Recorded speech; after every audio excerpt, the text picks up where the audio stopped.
Standard 5 Hindi पुनरावर्तन 3 Vikas Hindi workbook semester second. First question है, नीचे दिए गए चित्र के आधार पर 5 वाक्य लिखिए। यहाँ पे एक चित्र दे रखा है, उसके आधार पर आपको 5 वाक्य लिखने हैं। तो यहाँ पे कि चित्र में एक पेड़ है, पेड़ के नीचे तने के पास एक लड़का बैठा है, उसके हाथ में गेंद है। लड़का खुश है, वह दूसरे लड़कों को बुला रहा है। नज़दीक में फूलों के पौधे हैं, खुला मैदान भी है, दूर दूर थोड़े मकान भी दिखाई दे रहे हैं। तो आपको इस चित्र के देखकर आपको 5 वाक्य लिखने हैं। तो यहाँ पे एक पेड़ है और पेड़ के तने के पास लड़का बैठा है, उसके हाथ में गेंद है और दूर दूर घर भी दिखाई दे रहे हैं और लड़का खुश भी है, फूलों के पौधे भी हैं और वो दूसरे लड़कों को बुला भी रहा है। दूसरा है, कोष्ठक में दिए गए शब्दों से संज्ञा, विशेषण और क्रिया ढूंढकर तालिकाओं में लिखिए और वाक्य प्रयोग कीजिए। तो यहाँ पे कोष्ठक में दे रखा नर्मदा, हिमालय, चलना, छोटा, खेलना, सफ़ेद, लिखना, बिरजू और थोड़ा। तो आपको पहले संज्ञा लिखना है, तो संज्ञा में आएगा नर्मदा, विशेषण में आएगा छोटा, विशेषण यानी किसी की विशेषता बताता है, क्रिया यानी चलना, हिमालय, गंगा ये संज्ञा है, छोटा, सफ़ेद और थोड़ा ये विशेषण है, क्रिया है चलना, खेलना और लिखना ये क्रिया है। अब वाक्य में प्रयोग भी करना है इन सबको, संज्ञा का, विशेषण का और क्रिया का वाक्य में प्रयोग करना है। पहला है नर्मदा, तो नर्मदा गुजरात की बड़ी नदी है। दूसरा है हिमालय, तो हिमालय हमारे देश का बड़ा पर्वत है। तीसरा है गंगा, तो गंगा नदी हिमालय से निकलती है। चौथा है तनिष, छोटा, तो तनिष छोटा लड़का है। पांचवा सफ़ेद, तो वह सफ़ेद बगुला है। 6 थोड़ा, तो इस गिलास में थोड़ा पानी है। और क्रिया करेंगे चलती, खेलना और लिखना, तो ऋचा चलती है, ऋत्विक खेलता है और वर्षा लिखती है। तो ये वाक्य में प्रयोग हो गए। तीसरा है, निम्नलिखित मुहावरों का अर्थ देकर वाक्य प्रयोग कीजिए। मुहावरों का अर्थ देना और वाक्य में प्रयोग भी करना। पहला है शीश झुकाना, शीश झुकाने का मुहावरे का अर्थ है विनम्र होना। वाक्य के हमें बड़ों के आगे शीश झुकाना चाहिए। दूसरा ऊंचे चढ़ना यानी उन्नति करना।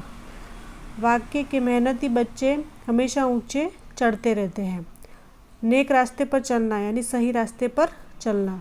वाक्य के सभी धर्म नेक रास्ते पर चलने के लिए कहते हैं। मुंह में पानी आना, तो खाने की इच्छा होना, तो अंगूर देखकर लोमड़ी के मुंह में पानी आया, ये वाक्य में प्रयोग किया। ख है कि एक छोटी कहानी बनाइए जिनमें इन चारों मुहावरों का प्रयोग हो। ये 4 मुहावरे जो ऊपर हमने किए उनका प्रयोग इन कहानी में होना चाहिए और एक छोटी कहानी बनानी है। तो अरविंद होनहार लड़का है, वह बड़ों के आगे हमेशा शीश झुकाता है, वह बड़ा मेहनती है, इसी के कारण वह दिन ब दिन ऊंचे चढ़ना ही रहता है। वह कभी किसी की बातों में न आकर नेक रास्ते पर ही चलता है। एक दिन अपनी बुआ आशा के हाथ में आम देखकर उसके मुंह में पानी आया, वह आम खाने की जिद करने लगा। चौथा है कि निम्नलिखित वाक्यों का अंग्रेजी में अनुवाद कीजिए। तो पहला है काफिला बगदाद की ओर जा रहा था। काफिला है वह बगदाद की ओर जा रहा था। A big group of people was going towards Baghdad. A big group यानी एक बड़ा काफिला, काफिला तो बड़ा ही होता है। A big group of people was going towards Baghdad. करेला कड़वा होता है। The bitter gourd is bitter. दीपक रोशनी देता है, तो A lamp gives light.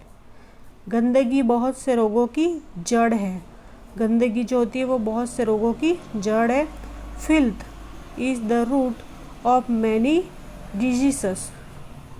लौकी और गाजर का हलवा बनता है। Halwa is made from bottle gourd and carrot. इस तरह से हमें अंग्रेजी में अनुवाद करना है। आगे है 5वां कि कोष्ठक से सही विकल्प चुनकर रिक्त स्थानों की पूर्ति कीजिए। यहाँ पे कोष्ठक में दे रखा है। पहला है ब्लैंक्स क्रिकेट खेलता हूँ, तो हम के मैं, तो मैं क्रिकेट खेलता हूँ, मैं आएगा। यह किताब हिरेन ब्लैंक्स है, तो की छोटी की आएगा, बड़ी की तो बड़ी की आएगा। यह किताब हिरेन की है। ब्लैंक्स लड़के हैं। यह किए, तो ये लड़के हैं। पानी ब्लैंक्स मगर है, तो में तो में आएगा ये वाला, पानी में मगर है। ये आम के पेड़ हैं, ब्लैंक्स बहुत आम लगे हैं, तो इन पर आएगा कि ये आम के पेड़ हैं, इन पर बहुत आम लगे हैं। वह हाथी है, ब्लैंक्स रंग काला है, तो उसका, इसका, तो उसका। वह हाथी है, उसका रंग काला है। नीचे संकेतों को पहचान कर उनका अर्थ लिखना है। तो यहाँ पे पहले दे रखा है, पहला संकेत है, नीचे दिए गए संकेतों को पहचान कर उनका अर्थ लिखिए। पहला स्टॉप लिखा हुआ है, तो ठहरिए। यहाँ पे एरो कर रखा है और क्रॉस कर रखा है, तो प्रवेश बंद है। यहाँ पे 2 क्रॉस कर रखे हैं, ऊपर और नीचे, और ब्लैंक्स कर रखा है, तो मतलब दोनों तरफ रास्ता बंद है। और यहाँ पर एक पुल का सिंबल दे रखा है, तो ये सकरा पुल है और आगे चौड़ा रास्ता है। यहाँ पे सकरा और आगे चौड़ा है, इस तरह सिंबल दे रखा है। यहाँ पे साइकिल दे रखी है और क्रॉस कर रखा है, यानी साइकिल प्रवेश बंद है। और यहाँ पर दे रखा है वृत्ताकार रास्ता और ये आगे सकरा रास्ता है। इस तरह से सिंबल दे रखे हैं। निम्नलिखित प्रत्येक विषय पर 5-5 वाक्य लिखिए। पहला है मेरा परिवार, सब्जी मंडी और मेरी प्रिय सब्जी। तो पहला लिखेंगे मेरा परिवार पे 5-5 वाक्य लिखने हैं। 5 वाक्य। मेरा नाम ऋत्विक है, मेरे पिताजी का नाम राकेश भाई है, मेरे पिताजी अध्यापक हैं, मेरी माताजी पढ़ी लिखी है, वह गृहिणी है, मेरी एक बहन है, वह 7वीं कक्षा में पढ़ती है, और मेरा एक भाई है, वह 10वीं कक्षा में पढ़ता है, और मेरा परिवार सुखी है। इस तरह से अपने परिवार के बारे में आप लिख सकते हैं 5 वाक्य। उसके बाद सब्जी मंडी। तो सब्जी मंडी में सब्जियां बिकती हैं। सब्जी मंडी में सब्जियों की कई दुकानें होती हैं।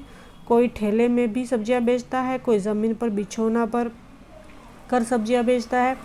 सब्जी मंडी में आलू, गाजर, मूली जैसी, कद्दू, तुरई, कुंदरू, सेम, भिंडी, टमाटर, बैंगन आदि सब्जियां बिकती है।